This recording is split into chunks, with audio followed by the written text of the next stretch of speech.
ओम साई राम, जय साई राम, साईं गीता चैनल के माध्यम से।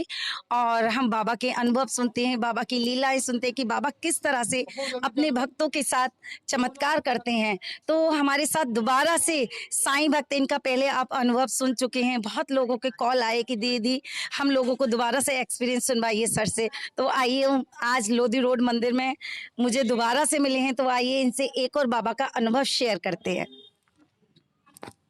धन्यवाद। साईं गीता चैनल मैं काफ़ी देखता हूँ और मैडम की जो मेहनत है और बाबा का जो चमत्कार सारे जगह इनके चैनल के द्वारा लोगों के पास जाता है, और इसके लिए इनको बहुत बहुत बधाई हो। और मैं ऐसा आपको रिसेंट का एक्सपीरियंस बता रहा हूँ, बाबा का जो चमत्कार हुआ इसके बारे में मैं अभी आपको एक चर्चा करना चाहता हूँ। हमारी पत्नी का एक बहुत छोटा सा ऑपरेशन होना था, डे केयर में एक ऑपरेशन होना था। एक लेडी डॉक्टर के ने फोर्टिस में हमने उनको एडमिट कराया, और एडमिशन में जो कराया और करा करके सारी चीजें उन्होंने जांच कर ली, और जब ऑपरेशन के लिए गए, हार्डली 15-20 मिनट का ऑपरेशन था, और उसके बाद वो छुट्टी हो जाती थी उनको शाम को, अगले दिन मैक्सिमम।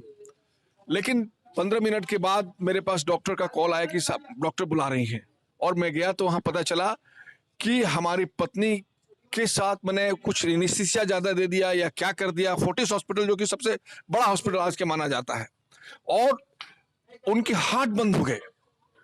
और मैंने, डॉक्टर ने कहा कि सर जैसे प्लेन क्रैश होता है वैसा हो गया, और हमारी पत्नी जो है वेंटिलेटर पे चलेंगी। 2 दिन तक वेंटिलेटर पे रही, जबकि कुछ इसमें कोई चीज इसके अंदर बहुत बड़ा ऑपरेशन नहीं था। इसके 3 साल पहले हमने ऑलरेडी फोर्टिस में मैडम का हमने गॉल ब्लैडर स्टोन का ऑपरेशन कराया था, और सेम एनेस्थीसिया दिया गया था, और सेम उन्होंने पेन किलर दिया था। पर पता नहीं कि और वो एक मात्र 2 दिन के बाद वो घर चली आई थी और सब ठीक हो गया था। और इस बार पता नहीं क्या हुआ कि समझ नहीं आया, और सी वेंट ऑन वेंटिलेटर। और मैं फिर उसके बाद बाबा के दरबार में आया, अलग अलग 2 दिन तक मैं बहुत परेशान रहा, कहाँ नहीं गया। बाबा के मंदिर में आया और जगह भी गया। मैं तो, मेरा छोटा सा बच्चा था, अगर मैं अपनी पत्नी को खो देता तो मैंने कहीं का नहीं रह जाता। और बाबा का चमत्कार था कि उन्होंने 2 दिन के अंदर में उनको होश आया, और फिर वो घर आई और सी वॉज टोटली मैंने ऐसा नॉर्मल हो गई। और उसको फिर हम जर्मनी गए, और जर्मनी जाकर के जिस डॉक्टर ने यहाँ पे फोर्टिस में रिकमेंड किया था कि कुछ एंड्रोमोटियम थिकनेस बढ़ जाता है, 11.5 mm का हो जाता है, तो इसलिए उसकी जरूरत होती है कि कराना। और 5 mm से अगर थिकनेस कम होता है तो उसकी कोई जरूरत नहीं है। मैं जर्मनी गया और वहाँ 2 डॉक्टरों से चेकअप कराया, स्पेशली क्योंकि वहाँ जर्मनी जाकर के मैंने वहाँ 2 हॉस्पिटल्स में चेकअप कराया, और पता चला कि वहाँ इनका थिकनेस, एंड्रोमेट्रियम थिकनेस केवल 4.5 mm है। तो वहाँ के डॉक्टर ने कहा कि ये क्यों ऑपरेशन कराया है, डे केयर का चाहे जो भी कोई ऑपरेशन क्यों कराया। और मैं सोचिए कि यहाँ के जो अल्ट्रासाउंड हुआ था 11.5 आया था, और वहाँ के अल्ट्रासाउंड में 4.5 आया। ये बाबा का चमत्कार था। और उन्होंने कहा कि कुछ नहीं करने की जरूरत है, 6 महीने के बाद फिर आप दोबारा आकर के।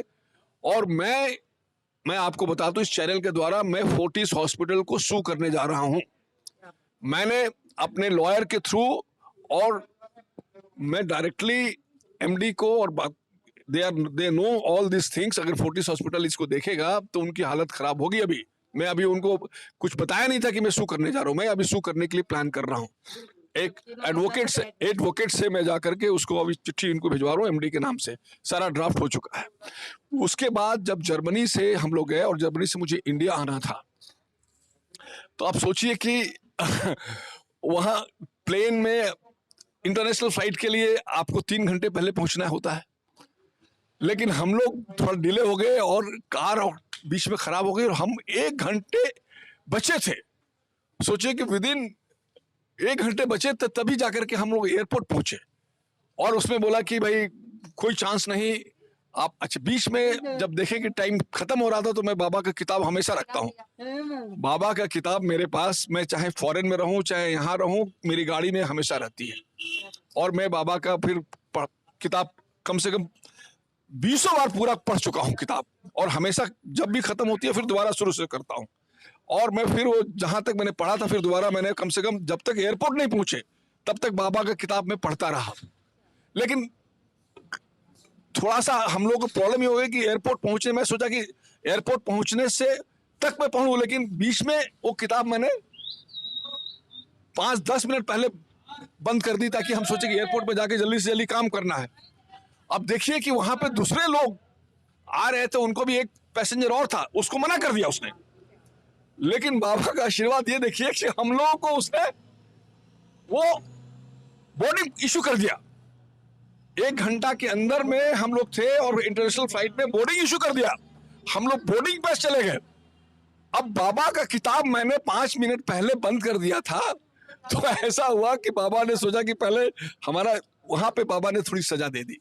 बोर्डिंग इशू होने के बाद बोर्डिंग गेट में क्या था कि हम लोग के पास, क्योंकि चेकिंग बैगेज को लौटा दिया, हमारे पास केवल हैंड बैगेज बचे थे। अब हैंड बैगेज में बच्चा था, साथ में था, ज्यादा हो गया था, 4-5 हैंड बैगेज हो गए थे, और because of extra hand baggage चलते हम लोग को बोर्डिंग नहीं करने दिया। तो मुझे लगा कि बाबा का किताब मैंने 5 मिनट पहले बंद कर दिया, इसलिए बाबा ने फाइनली कहा कि भाई तुम एक सजा मिलेगी। लेकिन 1 घंटे के अंदर बोर्डिंग दे देना किसी इंटरनेशनल फ्लाइट में, ये भी एक बहुत बड़ा चमत्कार है। फिर हम लोग वापस आए, फिर हम लोग 2 दिन के बाद फिर वहां से फ्लाइट लिए, और सेम इंटरनेशनल फ्लाइट से हम लोग इस समय टाइमली पहुंचे, और उन्होंने हमारी सारी की सारी लगेज जो है, एक्स्ट्रा लगेज भी उन्होंने बुक कर दी, और सारी बैगेजेस भी उन्होंने कर दी, और हम लोग इंडिया पहुंचे 18 अगस्त को, अभी जस्ट पिछले हफ्ता में। तो ये बाबा के चमत्कार, अभी 2 चमत्कार मैंने आपको और बताया, और जब भी कभी सीता गीता चैनल से जब भी मुलाकात होगी और भी एक्सपीरियंस हम लोग करेंगे। बाबा के बहुत से एक्सपीरियंस। चलिए आप भी बाबा का, हम बाबा हर एक थर्सडे को जब इंडिया रहते हैं तो हर एक थर्सडे को हम बाबा के मंदिर में आते हैं, लेकिन समय थोड़ा कभी लेट हो जाता है, कभी पहले हो जाता है, लेकिन बाबा का बिना आशीर्वाद लिए मैं कभी नहीं जाता हूँ। तो चलिए आपको बहुत बहुत धन्यवाद। आप सबको, जितने भी हमारे बाबा के भक्त हैं, उनको मैं यही कहूँगा कि बाबा में आस्था रखें। बाबा एक किसी भी का काम जो है, अभी देखिए मैं क्या बताऊं कि एक इशू था, बैंक का लोन था, एक बैंक ने मना कर दिया, ये करीब 1 हफ्ता पहले, और आज ही दूसरे बैंक ने, आज का थर्सडे का दिन था, सेम कंडीशन पे दूसरे बैंक ने लोन पास कर दिया। ये भी एक चमत्कार ही है। ये भी बाबा की लीला है। चलिए बहुत बहुत आप सबको बधाई हो, और जय बाबा, जय साईं बाबा की जय। धन्यवाद। कहते हैं ना, जैसा भाव रहा जिन जन का वैसा रूप हुआ मेरे मन का। हमारे भाव जैसे होते हैं, हम जो सोचते हैं बाबा पल नहीं लगाते इसको करने में। जैसे इनकी वाइफ की तबीयत खराब थी, लेकिन डॉक्टर ने सजेस्ट सही नहीं किया, ऑपरेशन कर दिया। लेकिन जब ये जर्मनी पहुंचे तो उस डॉक्टर ने कहा कि आपको ऑपरेशन कराने की क्या जरूरत थी। तो बाबा कहते हैं ना, बाबा सही रास्ता दिखाते हैं, हर चीज सही दिखाते हैं, लेकिन उन पर भरोसा और विश्वास रखिए, श्रद्धा और सबूरी रखिए। अगर आपके अंदर श्रद्धा और सबूरी है तो बाबा आपका साथ जरूर देंगे। और कहते हैं ना, तुम ना करोगे तो कर्म कौन करेगा, और तेरे बिना साईं झोली कौन भरेगा। तो बाबा सबकी झोलियां भरते हैं, और मैं बाबा से यही कहूंगी कि बाबा इनके ऊपर हमेशा ऐसी ब्लेसिंग करते रहे, हमेशा ये लोधी रोड मंदिर में मुझे मिलते रहे, और मैं इनसे नए नए अनुभव सुनती रहूं। तो अगर आप लोगों के पास भी बाबा के अनुभव हैं, या आपकी कोई लीला बाबा ने आप लोगों के साथ की है, तो आप मेरे व्हाट्सएप नंबर पे आप भेज सकते हैं, वीडियो बना के भेज सकते हैं, ऑडियो बना सकते हैं, या लिख के भेज सकते हैं, जिससे मैं बता सकूं। तो जितनी लीलाएं बाबा की शेयर आप लोग करेंगे, पता नहीं ऐसा कौन सा भक्त है जिसको बाबा की जरूरत है। तो साईं भक्तों, ज्यादा से ज्यादा इस चैनल को सब्सक्राइब करिए। ओम साई राम, जय साई राम।